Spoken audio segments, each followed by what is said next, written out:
Okay,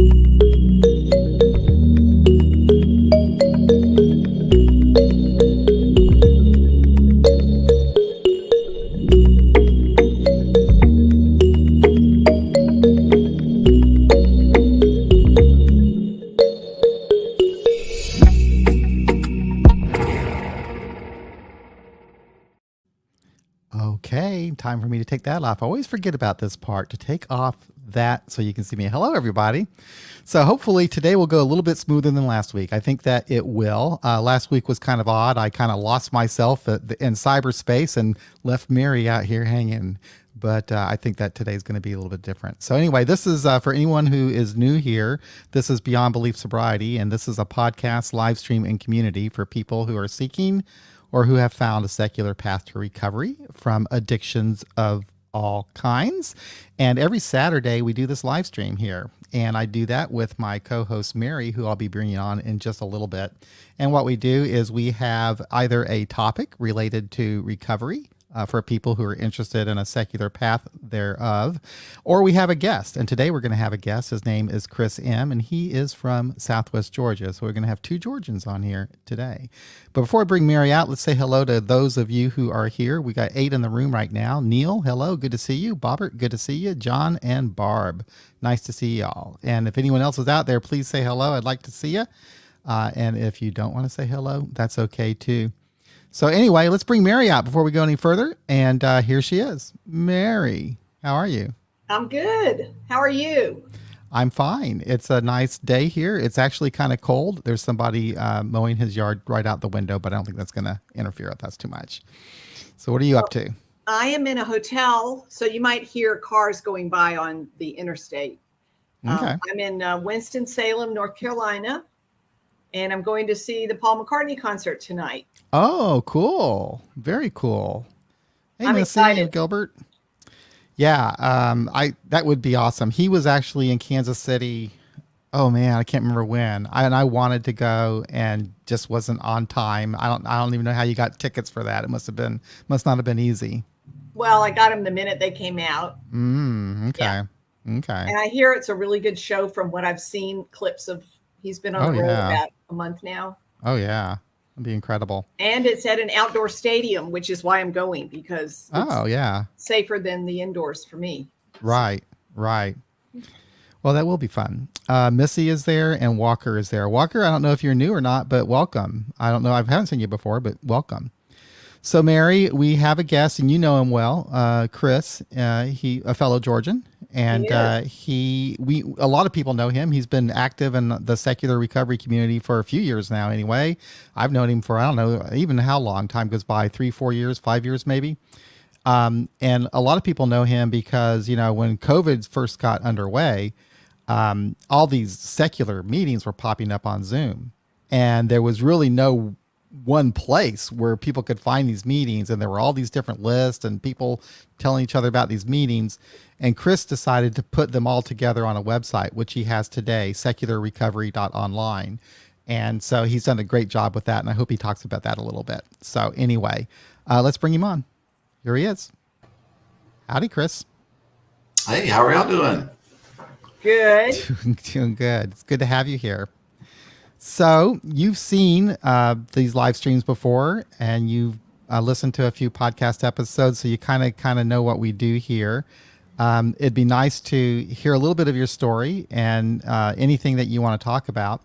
And then we'll have people that will comment in the live chat and call in with maybe some questions or comments or whatever criticisms they may have of you. So anyway, just kidding. Bring them. I'm used to it. So, you know what? Let's start with what we kind of chatted about briefly, and maybe I don't know how people will feel about this, but let's talk about it because you and I share something in common. But I remember a few years ago, and maybe it was more than a few years ago. I think it was definitely before COVID, so 3 or 4 years ago. Anyway, I thought I would love to have this guy in the podcast, and you just weren't quite sure about doing it at that time because of your the principle of anonymity or the tradition of anonymity. And I thought, okay, that's cool. A lot of people are like that. And now here you are on a live stream with your face in front of everybody. Can you talk about that journey a little bit? How did you get from that to where you are now? Yeah, absolutely. Yeah, we were talking about it before. Yeah, it was a great conversation. It's kind of like the meeting before the meeting. It was.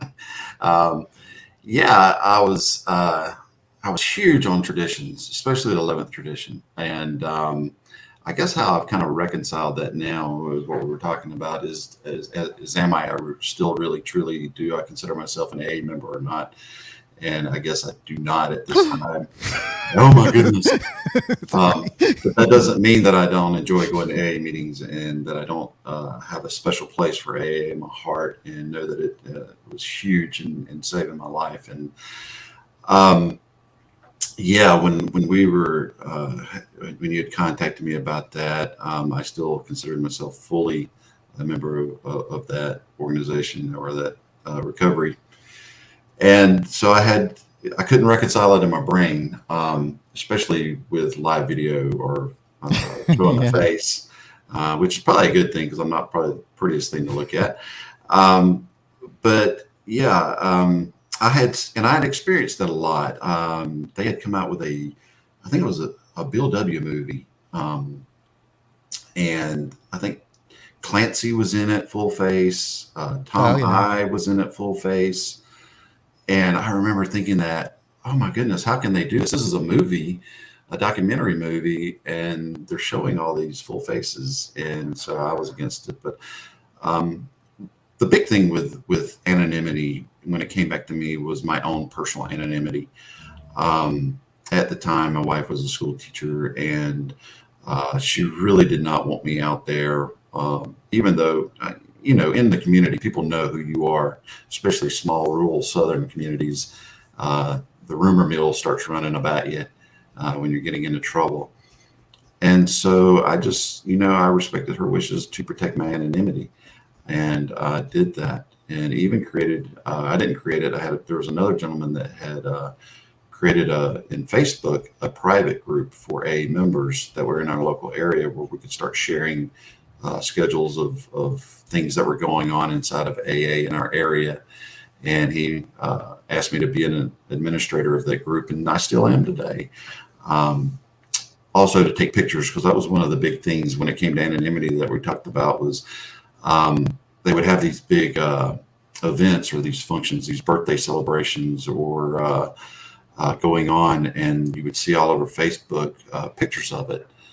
People taking pictures of selfies, and I didn't agree with it at the time, didn't like it at the time, and I became what was known. I got my little badge, my little AA badge, and became the AA police about it, and got my feelings hurt pretty damn quick by some people, and rightly so. I needed to mind my own business and worry about what I was doing, and so I was real big on the traditions, and especially that 11th tradition. And now, with the website that I have, it's really focused on online secular recovery. It's not one specific organization. It's not AA. It's not LifeRing. It's not SMART. It's everything, anything to do with recovery. And it doesn't have to be alcohol. It can be alcohol, drugs. It can be overeating. Any kind of secular recovery. Those are the meetings that I want listed on that website. And so that people have that option out there. So yeah, so now I reconcile it. I don't know. I guess that's how I got around it, was I don't know that I'm really an AA member because I don't really go to traditional AA meetings anymore. I do a lot of secular online recovery, and it's never specific to one organization. So, but I'm glad to be here. I'm glad and it's good to have you here. It really is. I kind of had a similar journey. To me, it got to this. I was interested in other support groups and that kind of thing, and it just occurred to me about this whole idea of membership is like, are you a member of LifeRing? Are you a member of Smart Recovery? And do I have to be a member? Can I just go to meetings and not be a member and not have to follow all the rules? And I said, yeah, I think I can. So anyway, yeah. And I don't have to do any of that work anyway. And I know it's a very selfish thing to say, but there we go. So Chris, why don't you tell us go into your story a little bit. And Mary, when he says something that you want ask him about, feel free to interrupt and interject with him and everybody else out there too. You can, chat while Chris is talking. And normally that might not be polite, but here it's totally acceptable. So okay, go for it. Yeah, one crazy thing is I'm a fan of. I don't mind crosstalk, so okay. Don't matter. If you need to stop me. Or if I need more clarifications, because a lot of times I'll start saying something and I'll say that something happened and never get to the point of the result. It just kind of goes by. I lose my train of thought. Well, I think I first met you when you were putting the secular AA meetings online every day in the Beyond Belief Facebook group. And so every day it made it easy that I didn't have to tell people where the meetings were. I could just shoot it and text it to people. And I think we did that for well over a year, right? Yeah. Every single day. Yeah. And I need to talk about that. So I don't, when I was thinking about, what I want to talk about today on this live podcast was one thing that I've never really talked about or shared. I've done my story bunches of times. But I've never really talked about my secular journey. I've never focused in on it very much. And one of the things when COVID had hit, I stopped going to live or face-to-face meetings. And so started doing online. And I can remember there were only just a few meetings on a website out there. There were online meetings. And this was right before COVID. And they were usually at lunch or at 5 or 6 o'clock when I was at work. And so it was very hard to attend them. And plus, I was also of that state of mind that I didn't believe that a online meeting could substitute or be as beneficial as a face-to-face meeting. I just thought it was something to fill in, but never something that could ever take the place of a face-to-face meeting. And boy, was I wrong for my own personal life and my own personal recovery. I've had, it's been a tremendous benefit. The online meetings have been for me. So as I started, when COVID hit in that AA or the Beyond Belief Facebook group, people were putting their meetings up. They were starting new meetings because COVID had shut their face-to-face down.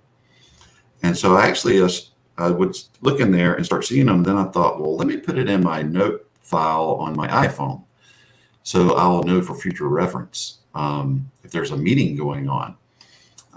And it started, I started out where I had just a few, and then I started with every day of the week. I had Monday, Tuesday, Wednesday, all the way through the week, and there would be a meeting or two. And then as COVID progressed, the more the meetings started. And so my list was starting to get very large inside my iPhone. And then, of course, I've always loved service work and recovery and trying to be of service to other people. And that thought hit me. Well, I've got this huge list now that I'm creating. I wonder if anybody else knows about them or keeps up with them. So I started listing them daily in there and did that for a little over a year every morning, because I love getting up early in the morning and having a little quiet time or do reading. And so that would be one of the first things in the morning that I would do. Okay, here's a list of meetings. And if somebody else can use them besides me, then hopefully you'll see them and you can help support these online meetings and show up if you need a meeting. And then after about a year, the list had grown. I mean, it was huge. There was almost one about every hour that was going on. Amazing. And so then I thought, well, I need to make a website or a web page or something so that not only the people in AA Beyond Belief Facebook group can see them, but people outside that were not happen to be a member of that could see them as well. Or they didn't have to go in there every day to look at what I was uploading. And so I created a web page, not a website, but a web page. Mm-hmm. And I had that going. And then as they continued to build, I wanted a little more functionality on them or have a little more control and have just a website that I could put on Google and start trying to tag keywords to try to make them available to anybody in the world. And so that was the process of starting that secular online, that secularrecovery.online. And how I came about the name was I put it in that Facebook group, name suggestions. What should I call it? and people gave me a lot of great feedback on names, and that one seemed to be the most popular. And that's how I went with that. And there's actually other names that I went ahead and registered anyway, just in case. Good. Smart. Yeah, real smart. They would hit it. And what's amazing to me is watching now over the last year, watch it grow and the amount of visitors that hit it. Where when it started, I was lucky to have maybe 70 or 80 people hitting it. And now you're talking within 30 days, I'm up around 2,000, 2,500 people that hit that website. Visitors, not clicks, but visitors that hit that website. Wow, that's amazing. Awesome. That's a wonderful service that you're doing. Wonderful. Thank you. Yeah. And that was the whole point is this, get this out there. And so that people that are trying to find these meetings, and even after, what I've noticed is even after face-to-face is open back up in many places, the traffic is still coming. So there is a need for these meetings and a desire to have these meetings. And so I hope that's what that website will continue to provide. I'll keep it going as long as I can. I know that. I like the little pictures that you put up on the meeting post. My favorite one, I think, is this one for Tuesday. It says, "Nothing fucks up your Friday like realizing it's only Tuesday." That was one of the things that I wanted is humor is absolutely crucial in my sobriety, having a sense of humor and being able to laugh, because for so long I couldn't. Right. And I saw those little memes, those little picture memes, and I was like, this would be really cool for every day. And so about every 2 to 3 months, I'll change them out and rotate them. But just ones that I find funny. And so that's how those came about. I like it. And you never really, you never realize just how much you're helping people. Look at Jay Monty here. He would wake up in the morning, or would wake up in the morning, and the first thing they would do is check your list out to see what meetings were there for that day. Yep. And there's actually another gentleman now that I know, and he's kind of taken my place in that group of posting them, actually in a couple of groups, and he posts them, and I'm very grateful to him for doing that. He's kind of picked up the banner or the flag or whatever you want to call it, so to speak, and he started posting them every day. So I'm glad you know who you are out there. I won't say your name, but you know who you are, and I'm very grateful to you. So how many meetings are there online that you have on your list? Oh, I've never counted. I've never thought to count. When I've looked at it, there's pretty much starting, it goes from midnight to midnight, basically, excluding the hours of maybe midnight till about 4 a.m. After that, there's pretty much one per hour. Well, on Tuesday, there's one at 12 a.m., 1 a.m., 2:30 a.m., 4:30 a.m., 5 a.m., 7 a.m. That's amazing. Yeah, and then when you start hitting the really good hours, which are around noon, and around that 6 to 7, 8 o'clock range, wow, you really start hitting a lot of meetings. And there is a request that I've had out there, and I think there's another website that does it, is to be able to change them in to whatever time zone you're in. And believe me, I have worked on that. I created a Google Calendar and tried to incorporate it, and it failed miserably, but I have not given up on doing that. I will continue to work on that. I've said this summer I'm gonna try to really get that going. So when you log in, it'll present it to you in your local time zone, because everything right now is in Eastern time zone. Yes. Yeah. I tell you, the time zone thing is always a challenge. I get that question a lot, and sometimes for the live stream, and it'd be better about doing this, is I'll say it's at 11 o'clock Central, 12 o'clock Eastern, 5 o'clock GMT +1, and on down the line. But or you can just go Google and figure it out.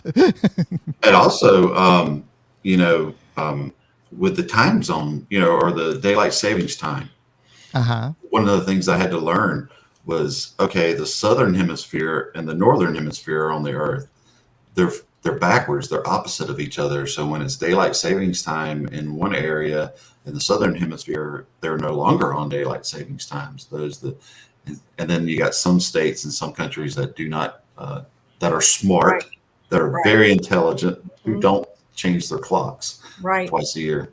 Mm-hmm.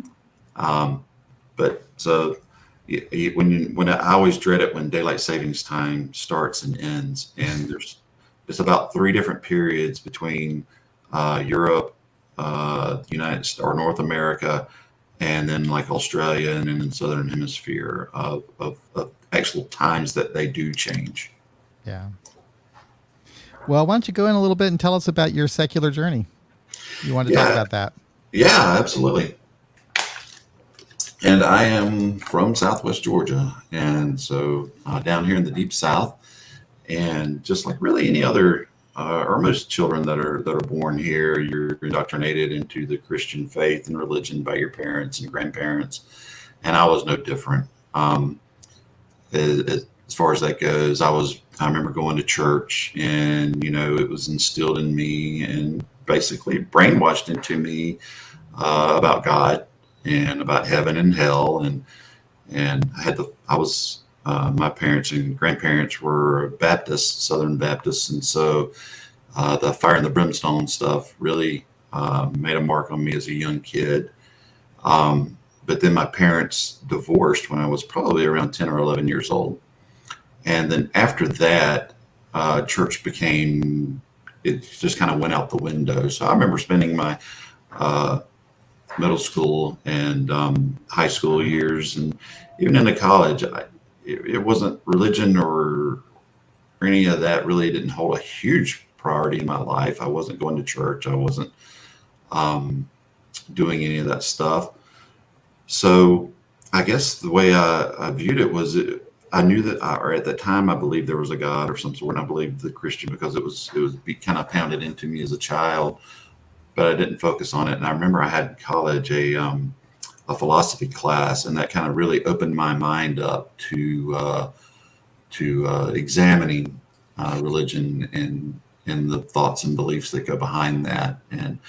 But again, it wasn't something that I delved highly into. But through my 20s and 30s, I had a slow move or migration from being a theist or being religious or theist to more into agnosticism and then atheism.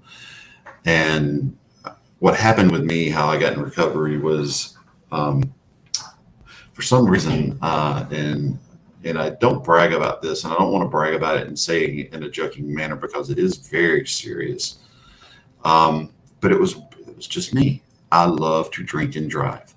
I racked up lots of DUIs, and people would ask me, "Why do you like to drink and drive?" Um, and the best that I can say was, I don't like confrontation. I avoid confrontation and fussing and arguing as much as possible. And when drinking became a problem in my life, I was starting to have problems in my own home with my wife, and so I would leave and I would get in my vehicle and I would go somewhere. Or if I knew she was coming home and I was drunk and there was going to be a fight, then instead of staying home and doing the right thing and not getting behind the wheel, I would take off. And I can remember the moment back in high school when we used to go to the beach, and this is what I used to say in my story about the drinking and driving when it kind of clicked. I always worked in music stores, love music. I've been in music all my life, and I'm not a very good musician at all, but I absolutely love it. And it's been a huge part of my life. But anyway, I had bought a brand new, back then, a cassette tape, and it was the Blues Brothers. And I had to work late that night at a record store. And all my friends were going down to the beach. We were going to the beach for the weekend to party and have fun. And I was probably 17 years old, somewhere up in there. And I bought a 6-pack of beer, and I remember putting in that Blues Brothers cassette. And I had more fun singing, drinking, going to the beach than I had at any moment while I was at the beach. And something stuck with me, the loud music, nobody telling me to turn the music down, and listening to those songs and just partying and having a good time on the way down. And so when I would escape and I would leave and I didn't want confrontation, that's what I did. I would turn the music up very loud in my vehicle and drink to wherever I would go to a bar or go in somewhere. And the law does not, they tend to frown on drinking and driving, as they should, because there's so many people that are taken away and killed by drunk drivers. But that for some reason it never, that was not one of the things I wanted to think about or chose to think about as I was drinking and driving. So I would say from 17, 18 years old up until I finally have stayed sober at the age of 40, 2009, I'm 53 now. It's really hard for me to count. The best guesstimation that I have is somewhere around 12 or 13 DUIs. Oh, wow. Over those years. Wow. And if you go back to the 80s, late 80s, early 90s, or really through the 90s, or even early 2000s, states like I live in the corner down here in Georgia. Mm-hmm. And so Alabama is really close. Florida is really close. You're talking within 10 miles of me. And so when I would leave and I would go places, I wouldn't necessarily stay around my hometown. In fact, I would purposely get the hell out of my hometown. Yeah. I would rack up DUIs in all 3 states. Yeah. And back then, the computers did not communicate. They didn't. I know, because I had them in Kansas and Missouri, and they didn't know. Right. And so I would always get charged as the first offender. Oh my gosh. And one of the things that I learned through my DUIs and the process of DUIs, and I'm not giving legal advice, and do not take my advice on anything when it comes to this, was I learned to hire the best lawyer that I could. Typically, my lawyer fees were 10 times what my DUI fees. Oh, wow. I would find the best lawyer, and I learned to never hire a lawyer in your own home or wherever that DUI was. Don't ever hire a lawyer that's in that town, because they're good old boys. And they talk and yes, communicate. right. Right. They'll work out a deal in the back room, not necessarily in your interest, but in their interest. Right. Yeah. And so as I continued to get these DUIs, they started putting me on probation, as they should have. Mm-hmm. And I remember the probation officers would always make me go to AA. There was one that was in a town close to me in Alabama, and she was a recovering alcoholic and a probation officer, so you couldn't really get shit by her. But I remember this was early on. This is probably in the mid-90s, and at that time I had racked up around 2 or 3 or 4, I don't know. And she was telling me I had to go to these AA meetings. Well, I didn't think I was an alcoholic. I just thought I was breaking, I was just breaking the law by drinking and driving, but I didn't actually have a problem with drinking in that denial phase. And I remember her telling me that I had to go to 2 AA meetings a week, and I was just crushed. I was like, what the hell? I got to work, I got a family. I can't go to 2 AA meetings a week. To give that some perspective, in 2009, that first year, probably the first 7-8 years of sobriety, I was probably in a meeting every single day. Yeah. Sometimes twice a day. But I was stunned and shocked that she was going to make me do 2 a week.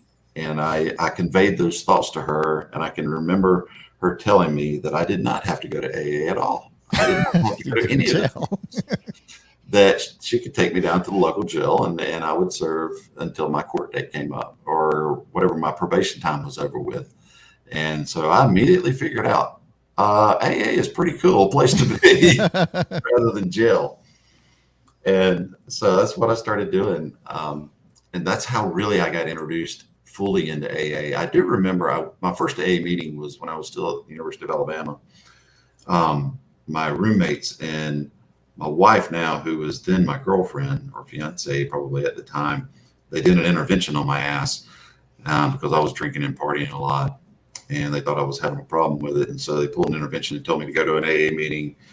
And so that was like in 91, I think, is the first time. And I just remember walking in, don't remember a whole lot besides heavy smoke. It kind of reminded me of a bar, but nobody was drinking. But then I got real, when the probation offices started sending me in the mid 90s and late 90s, I got real familiar with AA. And the God stuff really at that time didn't bother me too much. Maybe it wasn't, one of the things that happens is when we look back on things in our past is sometimes I know I will tend to exaggerate details and overemphasize details that maybe didn't happen exactly the way I remember them. Yeah. But I don't recall the God stuff that huge in the 90s inside of the rims of enough to make me think about it. Well, I think that you're kind of right there because the very first group that I went to was in '88, and they were like trying their best to tone down the God stuff for me. They said, "Oh, don't worry about that part, please. I mean, it's okay. Anything can be, But then I went to another group where it was like, the book says. So anyway, it all kind of depended. But yeah, there were groups there that were like, please don't worry about this stuff. Yeah, absolutely. And the longer I stayed in AA, I started learning the language and learning all, the little cliches or the little slogans that they had. And I really honestly did. I met some really nice people who were truly interested in me staying sober as well. But through that whole time, through the mid to late 90s and the early 2000s, I honestly did not believe I was an alcoholic. I thought I was too young. I was in there in my mid 20s and late 20s.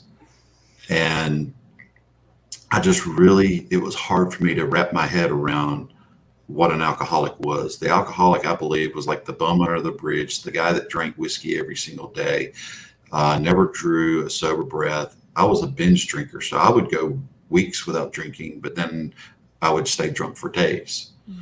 And so I just really, and I was so young, everybody in there. This is one of the funny things is when you're in your 20s and you're going to AA, everybody in AA seems old and ancient. And what's funny is they're probably usually in their late 30s, early 40s. I know. I'm 53 now, and my 20-year-old self would have said I was an old man. And so, that was, again, one of those excuses that I used, reasons to go back and drink again. I didn't believe I was an alcoholic. I didn't believe I was powerless over alcohol, any of that good stuff. And as I racked up more DUIs, what I learned to do was, hey, when I get in trouble, I can go to AA and people get off my ass.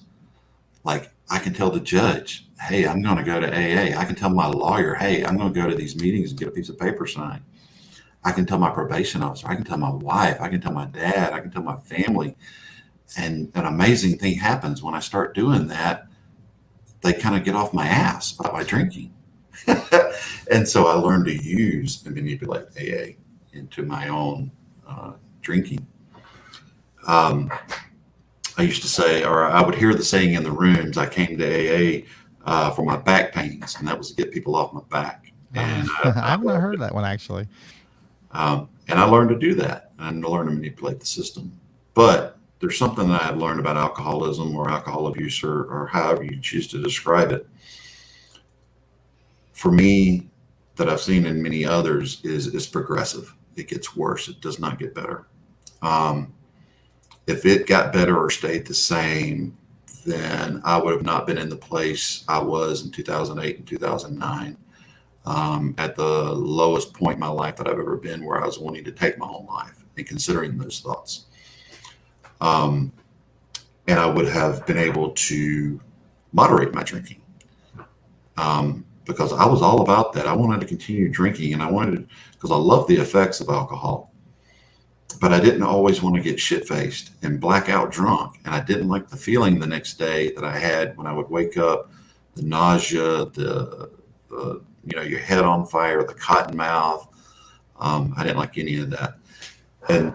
But it continued to happen and it continued to get worse. And so I knew it was progressive. I was being told it was progressive, but I actually saw the results of what that meant in my own personal life. And so, as I was going in and out of AA, I think in 2008 I had another DUI, and it was down in Orlando, and it's a hilarious story behind that, and I won't even go into it. I think I've shared it in some other places. I was at that bottom, or what I considered my rock bottom, or at that point of desperation where I was willing to almost go to any length to stay sober. That AA, I'd heard in the rooms of AA, that willingness to go to any length to stay sober. And in 2008, I came back again.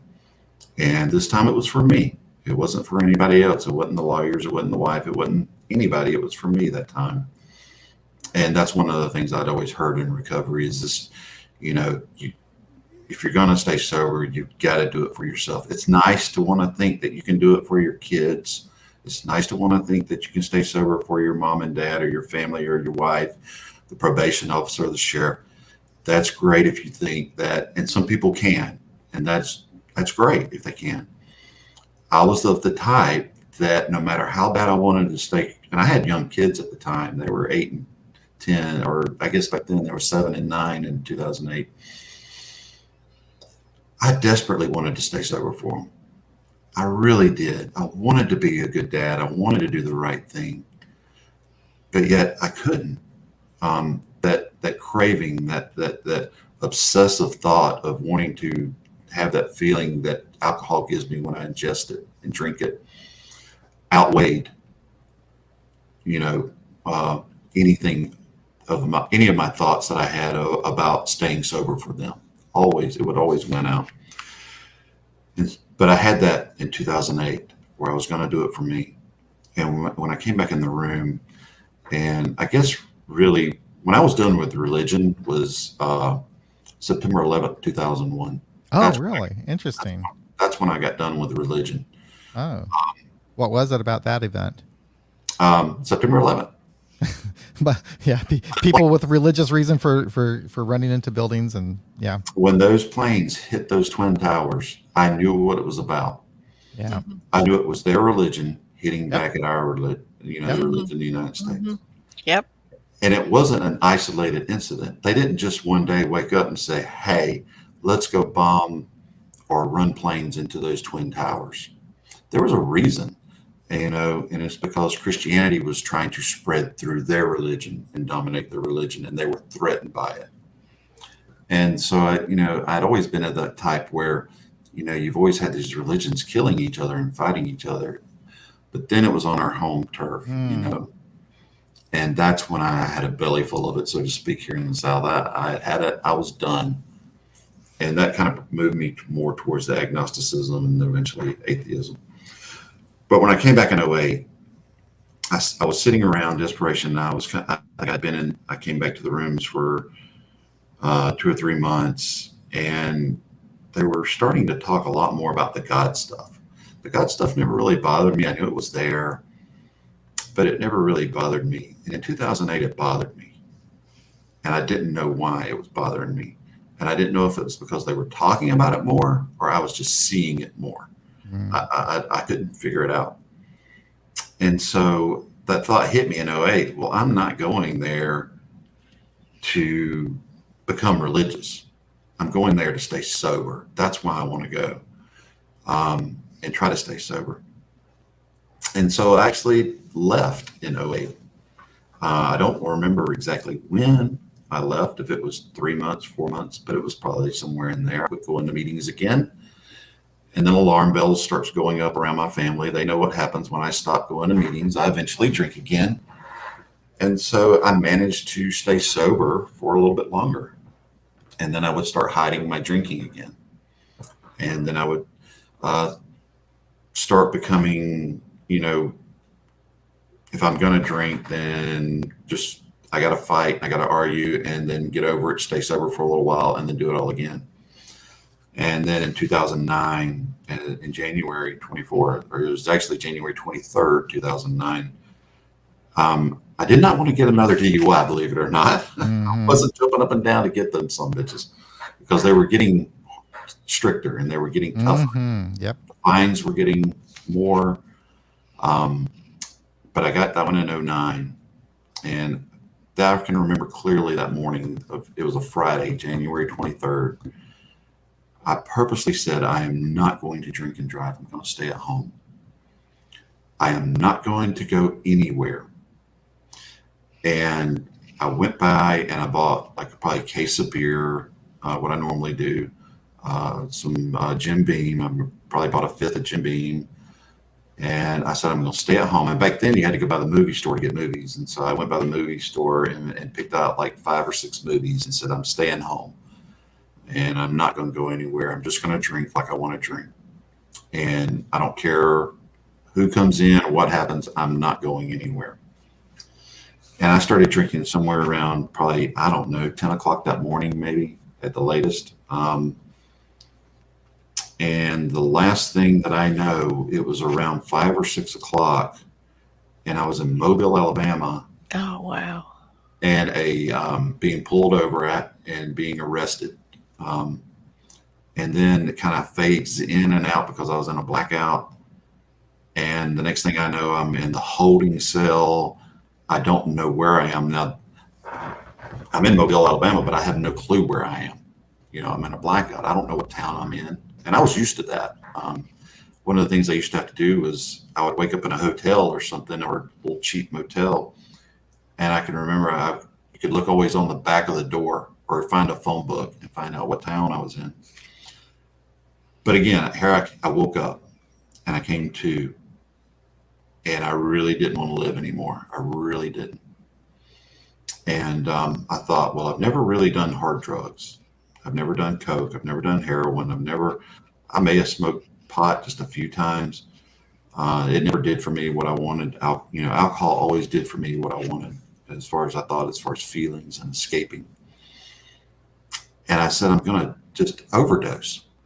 I am going to overdose and get out of this jail cell, and I'm going to keep going west, and I'll do coke, I'll do heroin, I'll do crack, I'll do meth, whatever I got to do to stop my heart, because I was not one that could blow my brains out or hang myself or something like that.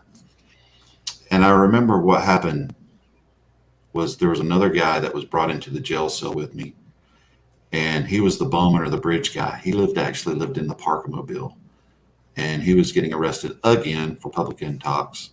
The way I always used to describe it, he was getting his 900 detox or public intox charge, and I was getting my 900 DUI.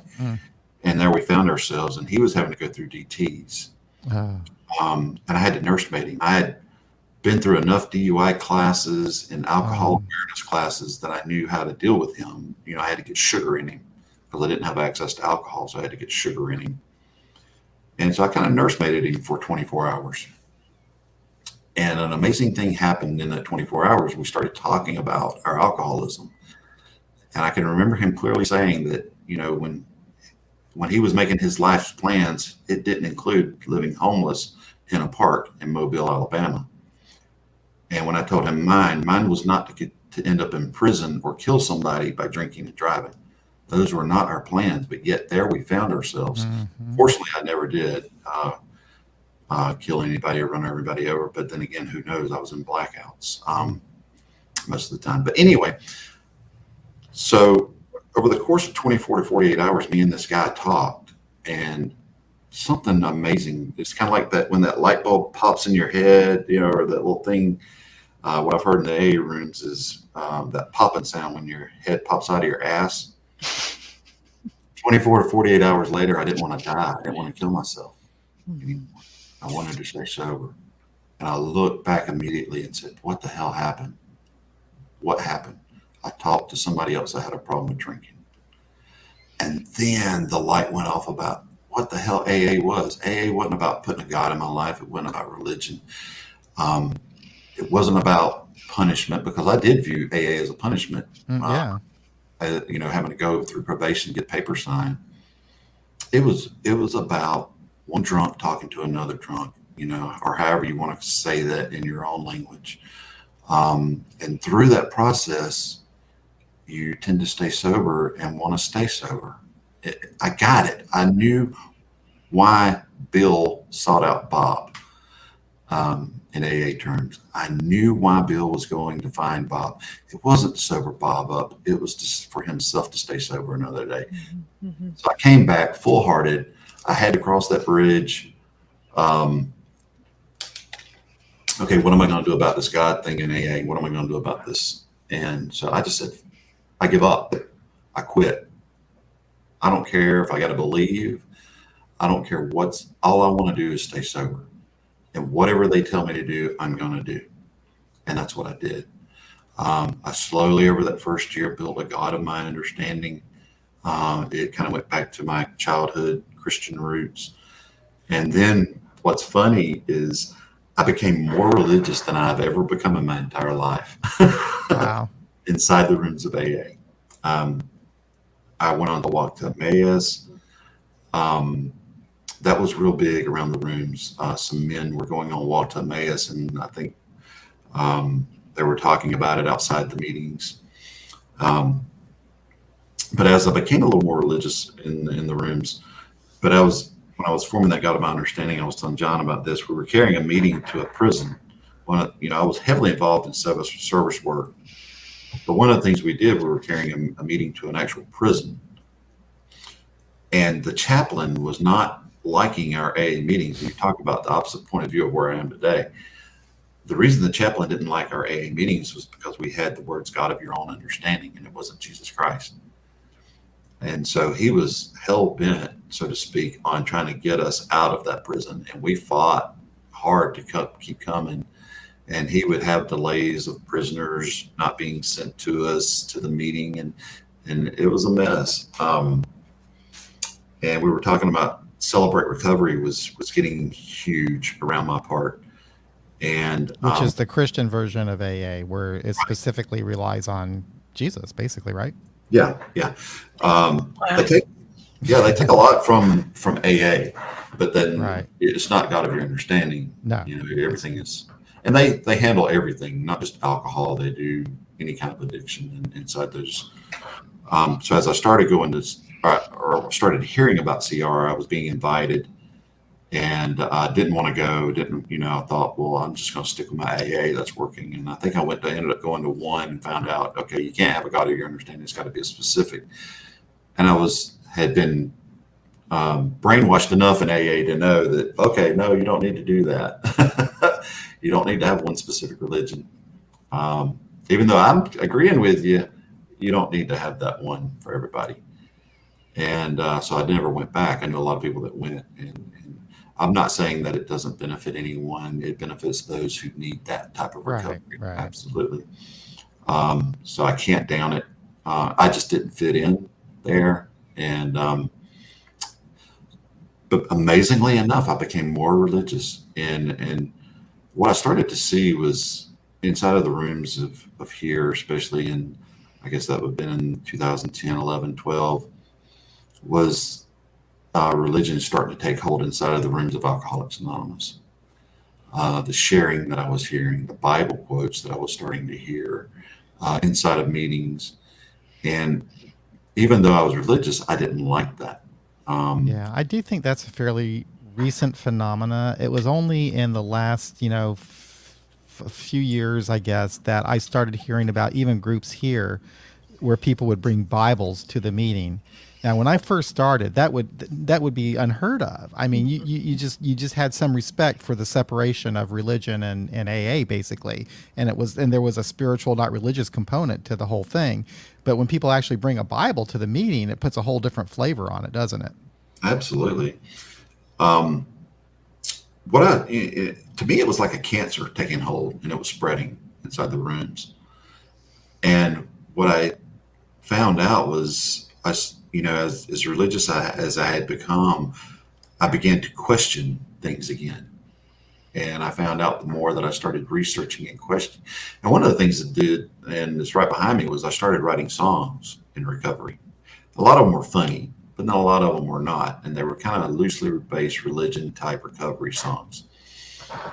And I can remember what kind of started me down was I was writing this song is, if I was living back the time that Jesus walked around, and if I was there at that moment in history, would they have actually called him Jesus, or would he have been a different name? Like if I'd have walked down the street and said, "Hey, Jesus," would he have turned his head around and said, "Oh, hey, Chris"? Well, no, his name was not that. And so I started listening to a lot of websites and YouTube videos of some Jewish rabbis talking about what his actual name was.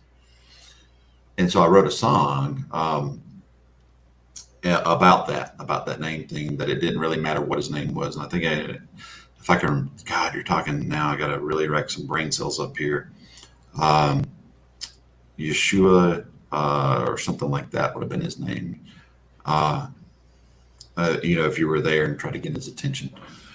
And then I started digging into religion history, just that I'd always loved AA history. I dug deep, I went real deep into AA history. I started digging into religion. And the deeper I dug, the more that I saw that I couldn't understand the logic behind a lot of it. And so I started progressing from my religious back to just being a general theist, where just God. And I remember I even went to deism, where, okay, there's a God out there, but it's a hands-off God. It started everything, but then it doesn't interfere. It doesn't come into here. And I thought that was a really cool God to have. It started everything, but it's leaving everything for, it's not controlling anything or interfering with anything. And then I started questioning that, moved into my agnosticism and then the atheism. And I remember coming out about it in the rooms when I would get asked to share my story. And then I would start having these people come up after the meeting, these old timers that would come up, and they were really concerned about me. And genuinely, they really were, in their heart of hearts. They were not trying to be assholes to me, even though some of the things that they said were asshole-ish remarks. Like, if you don't get God, you'll get drunk, or some other sayings upon that. They were just really concerned about me because they saw me walking away from it. And I was walking away from it, and I was starting to talk about it more. And I guess I get to the point where, okay, I'm becoming atheist, but I need to stay in the closet a little more about it, because these people are saying stuff to me in meetings. And I would share something in a meeting and they would crosstalk me as if to imply that I keep coming back. God let you come back one more time, you're going to be okay. But then it got to the point where it was getting mean, and I didn't like it. And so I learned to shut up about it. I'll just talk and share on actions. I won't talk about the God stuff. I'll just share on actions. That way it won't cause any controversy in the rooms, and I won't have these people. And so, but I started seeking other atheists or agnostics that were in AA that were staying sober. And there wasn't any around me that I knew of. I think I remember hearing of one in a town north of me, but everybody I can remember, they ostracized him and talked bad about him. I don't know if they ever did to his face, but I know what they said behind his back.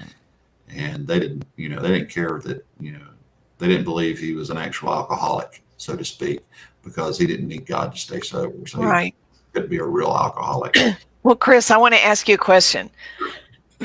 So when you said you went from agnostic then to atheist while you were reading about religion and such, and that your insights were changing, did you just one day realize that there was no Santa Claus, that it was your dad, kind of moment where you're once you see it, you can't unsee it? Mm-hmm. That's exactly. And that was actually a huge comparison that I made eventually. I remember having to be told that Santa Claus wasn't real, and I remember how traumatic that was, and I was like, oh my God. Yeah. And then I look back, as I was a parent doing those things, being the Santa Claus and having to lie to my kids saying, hey, there really is a Santa Claus, and we would take you to see him, and then why are there so many Santa Clauses? Well, because that's his helpers. That's not really. And so, there was, I could see the similarities in both scenarios as I dug deeper, that this was all full of shit, so to speak. Yeah. And, no matter how noble it was to start with, and the more that I listened to people talk about it, the more that I could see. So yeah, it was a developing thing, and it just didn't pop and happen overnight. I always heard it as a deconversion process, and that's exactly what it was. It was unlearning the things that I had been brainwashed with and told, and that doesn't come without fear. I can remember thinking when I was doubting any existence of a deity or this God, there's a lot of fear behind, oh my God, what if I'm wrong and I go to hell and I'm burning hell because of this for eternity? And those were serious fears that I had because I had been raised that if you think this way, that's what's going to happen to you. Right.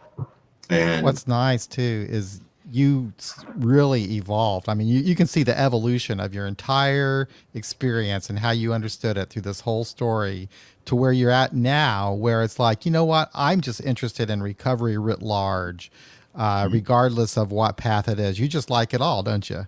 absolutely. Whether it's an overeaters that I really honestly, I need to go to more of those. Who doesn't? Because I do overeat. I mean, I I do. really do. I when I eat, I overeat at times. To whatever it is, if it's alcohol, it's drugs. Now, saying that, I do relate more to people in their stories about alcoholism than I do drug addiction. I don't know why that is. I don't fault them. I'm not better or worse than they are. I just know what I went through with alcohol and where it took me. I know what it's like to want alcohol when you're not drinking alcohol and to fantasize or romanticize about it. Now, I'm sure the lines are very similar. But my brain always told me don't do cocaine, except for that when I was in 2009 wanting to kill myself. It told me don't do cocaine. You'll love it. Don't do heroin. You will love it and you can't afford it. It'll kill you. All those things that will happen with alcohol too, because it's a drug. Right. It's a drug. I agree with that. It's a drug just like any other drug. But for some reason, my brain didn't connect that to alcohol like it did to drugs. And so when people talk about doing meth and crack and doing all those other things, my brain initially thinks, oh, you're a dumbass. Why would you do that? That shit will kill you. Well, there I am doing the same thing with alcohol. That Right. shit will kill you. But for some reason I just relate better. But anyway, I don't know where that train of thought was going, but I am very respectful and I love all forms of recovery. Just hanging out in one specific type of recovery, I tend to learn a lot of information.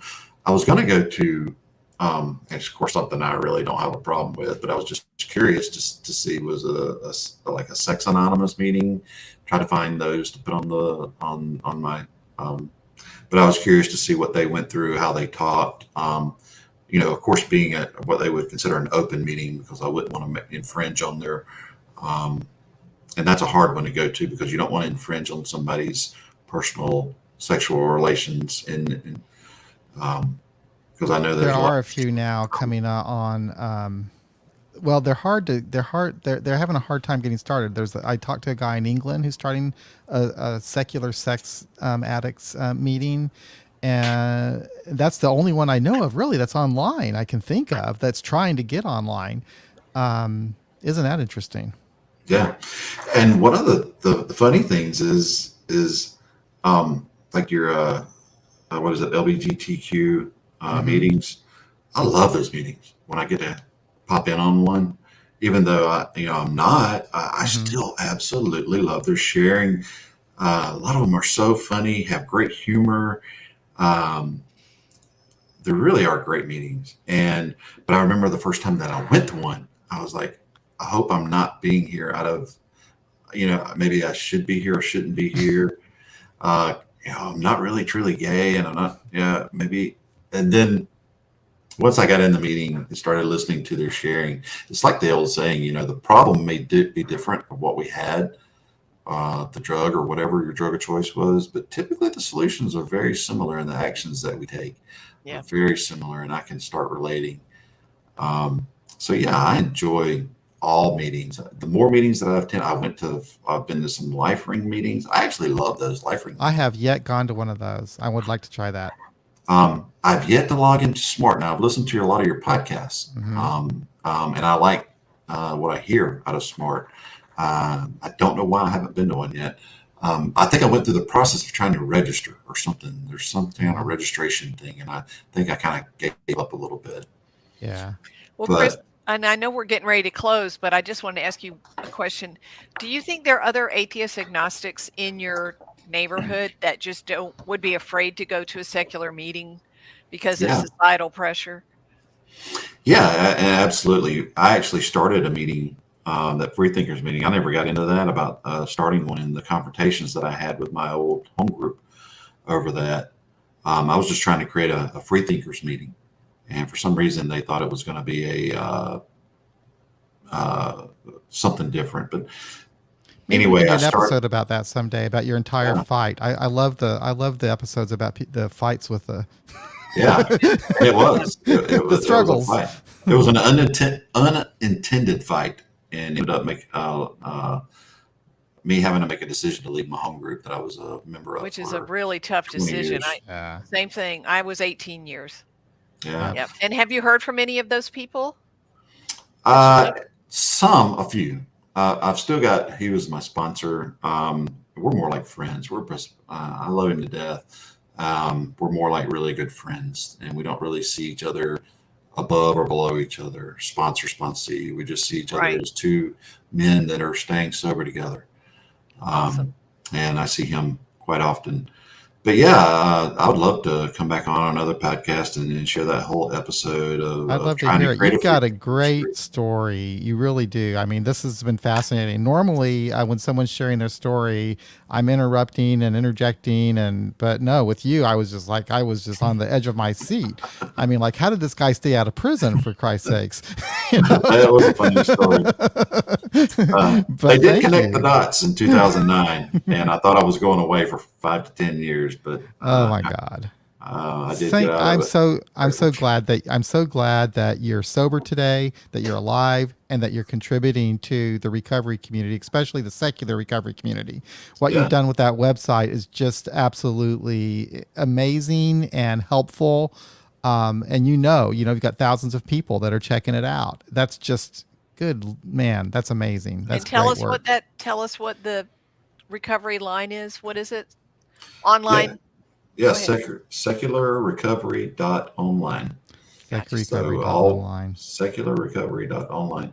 And one thing I would ask is, if you go to those meetings and you go to a meeting and you use that list, if you ever come across a meeting that is wrong or bad and it throws an error, there's a contact form.